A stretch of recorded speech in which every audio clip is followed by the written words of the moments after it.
ஸ்ரீ வாராகி சரணம். என் தங்க பிள்ளையே, இன்று சிவராத்திரி. சிவராத்திரியில் செய்யக்கூடியதும் செய்யக்கூடாததும் என்னென்னவென்று பார்க்கலாம். உலகையே காத்து ரட்சிக்கும் எம்பெருமான சிவபெருமானுக்குரிய மிக விசேஷமான நாள் எனில் அது இந்த சிவராத்திரி தான். சிவராத்திரி என்பது மாதம் மாதம் வரக்கூடியது தான்.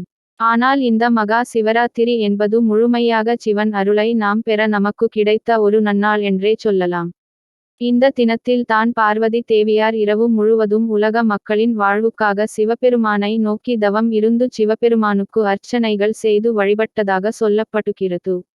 அப்பேற்பட்ட புனிதமான இந்த தினத்தில் நாமும் சிவபெருமானை வழிபட்டு நம்முடைய வாழ்விலும் வளங்களை பெறலாம். சிவராத்திரியில் செய்ய வேண்டியது செய்யக்கூடாது. சிவராத்திரி அன்று முதலில் செய்யக்கூடாதவற்றை பற்றி தெரிந்து கொள்ளலாம். சிவராத்திரி அன்று நாம் உணவு உண்ணக்கூடாது. இது தான் சிவராத்திரியின் வழிபாட்டில் முக்கிய அம்சம்.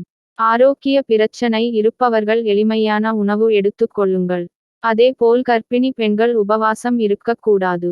அடுத்ததாக சிவராத்திரி அன்று உறங்கக்கூடாது.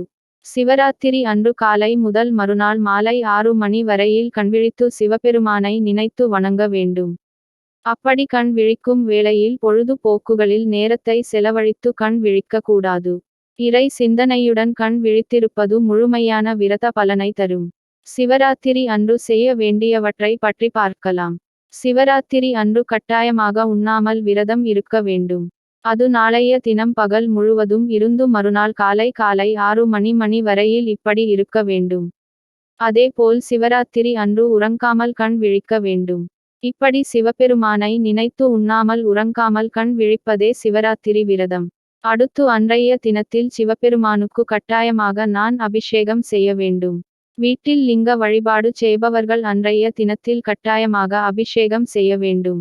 ருத்ராட்சம் வைத்திருந்தாலும் அதற்கும் அபிஷேகம் செய்யலாம். ஒரு வேளை வீட்டில் எதுவும் இல்லை என்றால் ஆலயத்தில் அபிஷேகத்திற்கு ஏதாவது ஒரு பொருளை கட்டாயமாக வாங்கிக் கொடுக்க வேண்டும். அடுத்து நாளைய தினத்தில் உங்கள் கையால் ஒரே ஒரு வில்வ இலையாவது சிவபெருமான் மீது படும்படி காத்துக் கொள்ளுங்கள். இது தான் மிக மிக முக்கியம். வீட்டில் சிவபெருமான் படம் வைத்து வணங்குபவர்கள் கூட படத்திற்கு வைக்கலாம் அல்லது ஆலயத்தில் சிவபெருமானுக்கு வில்வத்தை சேர்த்து அர்ச்சனை செய்யுங்கள். அதேபோல் இந்த விரதம் இருப்பவர்கள் லிங்கோத்பவர் காலம் என்று சொல்லப்படும் இரவு காலை 11:45 மணி முதல் நண்பகல் 12:15 மணி வரையிலான இந்த அரைமணி நேரத்தில் முழுக்க இறை சிந்தனையுடனும் இறை நாமத்தை ஜெபித்துக் கொண்டே இருக்க வேண்டும். அடிமுடி இல்லாதவர் சிவபெருமான் என்று அவர் நிரூபித்த இந்த காலம் தான் மிகவும் முக்கியமானது. இந்த நேர வழிபாடு மிக நல்ல அற்புதமான பலன்களை நமக்கு தரும். ஒருவேளை எங்களால் விரதமும் இருக்க முடியாது, உறங்காமல் கண் விழிக்கவும் முடியாது என்று நினைப்பவர்கள் கூட இந்த லிங்கோத்பவர் காலத்தில் மட்டுமாவது சிவபெருமானை நினைத்து மனமாற உருக்கி வேண்டி பிரார்த்தனை செய்து கொண்டு அதன் பிறகு தூங்க செல்லுங்கள். அதேபோல் அன்றைய தினத்தில் ஒரே ஒரு வில்வ இலையாவது வைத்து சிவபெருமான் பலராலும் பரவலாக வணங்கக்கூடிய தெய்வமாக வாராகி அம்மன்களை உங்களுக்கு ராஜராஜேஸ்வரி இந்த மகா சிவராத்திரி நாளில் சிவபெருமானை மனதார நினைத்து வணங்கி அவருடைய திருவருளால் நல்ல வாராகி அம்மன் என்பதால் எல்லாம் வராகி இறைவனை வஞ்சமுகி என்ற பெயரும் இருக்கு.